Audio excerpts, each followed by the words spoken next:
Israel Lebanon വെടിനിർത്തൽ നിലവിൽ വന്നതോടെ ഇക്കാലയളവിൽ ഹോർമൂസ് കടലിടുക്ക് എല്ലാ വാണിജ്യ കപ്പലുകൾക്കുമായി പൂർണ്ണമായും തുറന്നു കൊടുക്കുന്നതായി ഇറാന്റെ പ്രഖ്യാപനം. ഇറാന്റെ വിദേശകാര്യമന്ത്രി അബ്ബാസ് അരാഗ്ചിയാണ് ഈ സുപ്രധാന പ്രഖ്യാപനം നടത്തിയത്. വെടിനിർത്തൽ നിലനിൽക്കുന്ന ബാക്കി സമയത്തേക്ക് എല്ലാ വാണിജ്യ കപ്പലുകൾക്കും ഹോർമൂസ് കടലിടുക്കിലൂടെയുള്ള യാത്ര പൂർണ്ണമായും അനുവദനീയമായിരിക്കുമെന്ന് അരാഗ്ചി അറിയിച്ചു. ഇറാന്റെ പോർട്സ് ആൻഡ് മാരിടൈം ഓർഗനൈസേഷൻ നേരത്തെ നിശ്ചയിച്ച് അറിയിച്ചിട്ടുള്ള പാതയിലൂടെയായിരിക്കണം കപ്പലുകൾ സഞ്ചരിക്കേണ്ടതെന്നും അദ്ദേഹം വ്യക്തമാക്കി. ഹോർമൂസ് കടലിടുക്ക് പൂർണ്ണമായും തുറന്നതായും കപ്പലുകൾക്ക് കടന്നുപോകാൻ തയ്യാറാണെന്നും US president Donald Trump Truth സോഷ്യലിലൂടെ അറിയിച്ചിട്ടുണ്ട്. ഈ തീരുമാനത്തിന് അദ്ദേഹം ഇറാന് നന്ദി പറയുകയും ചെയ്തു. ലബനനും ഇസ്രയേലും തമ്മിലുള്ള 10 ദിവസത്തെ വെടിനിർത്തൽ കരാർ ട്രംപ് പ്രഖ്യാപിച്ചതിന് പിന്നാലെയാണ് ഇറാന്റെ ഈ നടപടി. മേഖലയിലെ സംഘർഷങ്ങളിൽ അയവ് വരുത്തുന്നതിന്റെ ഭാഗമായാണ് ഈ നീക്കം വിലയിരുത്തപ്പെടുന്നത്. ഹോർമൂസ് കടലിടുക്ക് തുറന്നത് അന്താരാഷ്ട്ര വ്യാപാര മേഖലയ്ക്ക് വലിയ ആശ്വാസമാകും. അതേസമയം ഇസ്രയേലും ലബനനും തമ്മിൽ 10 ദിവസത്തെ താൽക്കാലിക യുദ്ധവിരാമത്തിന് ധാരണയാക്കിയത് മധ്യസ്ഥത വിജയമെന്ന് അമേരിക്കൻ പ്രസിഡന്റ് ഡൊണാൾഡ് ട്രംപ്. ഇതുവരെ ലോകത്താകമാനം 9 യുദ്ധങ്ങൾ തന്റെ ഇടപെടലിലൂടെ പരിഹരിക്കാൻ സാധിച്ചിട്ടുണ്ടെന്നും ഇത് 10ാമത്തേതാണെന്നും ട്രംപ് അവകാശപ്പെട്ടു. സമാധാന ചർച്ചകൾക്ക് വഴി തുറക്കുന്നതിനായി ഇരു രാജ്യങ്ങളുടെയും ഭരണാധികാരികളുമായി ട്രംപ് നേരിട്ട് ചർച്ചകൾ നടത്തുകയും അവരെ വൈറ്റ് ഹൌസിലേക്ക് ക്ഷണിക്കുകയും ചെയ്തിരുന്നു. 10 ദിവസത്തെ കാലാവധിക്കുള്ളിൽ സമാധാനപരമായ ശാശ്വത പരിഹാരം കണ്ടെത്താനാണ് യുഎസ് ലക്ഷ്യമിടുന്നത്.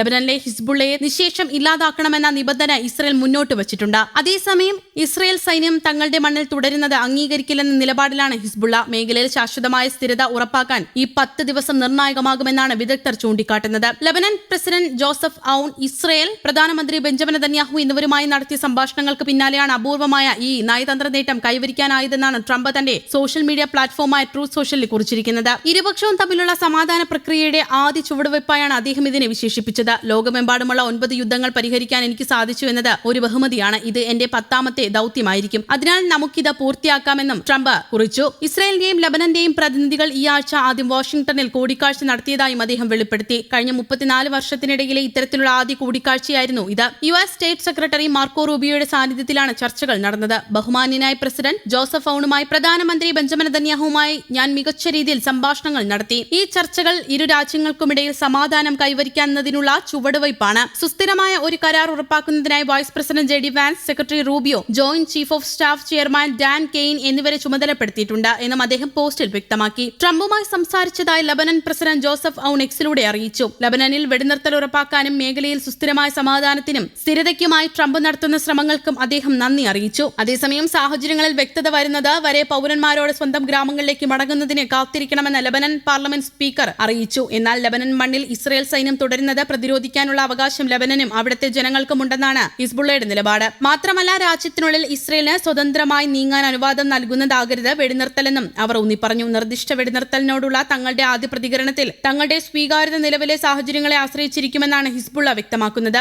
അതേസമയം നയതന്ത്രത്തിന് അവസരം നൽകുന്നതിനും യുഎസ് പ്രസിഡന്റിന്റെ സമാധാന ശ്രമങ്ങളുമായി മുന്നോട്ടു പോകുന്നതിനുമായി ലബനനുമായി 10 ദിവസത്തെ താൽക്കാലിക വെടിനിർത്തലിന് താൻ സമ്മതിച്ചതായും ഇസ്രായേൽ പ്രധാനമന്ത്രി ബെഞ്ചമിൻ നെതന്യാഹു അറിയിച്ചു. മേഖലയിൽ സുസ്ഥിരമായ സമാധാനത്തിനായി തയ്യാറാക്കുന്ന ഏതൊരു കരാറിലും ഇറാൻ പിന്തുണയുള്ള ഹിസ്ബുള്ള ഗ്രൂപ്പിനെ പിരിച്ചുവിടാനുള്ള തീരുമാനവും ഉൾപ്പെട്ടിട്ടുണ്ടാവണമെന്നും വീഡിയോ സന്ദേശത്തിൽ അദ്ദേഹം പറഞ്ഞു. പോരാട്ടം നിർത്തിവച്ചാലും ഇസ്രായേൽ സൈന്യം തെക്കൻ ലബനനിൽ തുടരുമെന്നും അദ്ദേഹം അറിയിച്ചു. News desk, Kerala Kaumudi.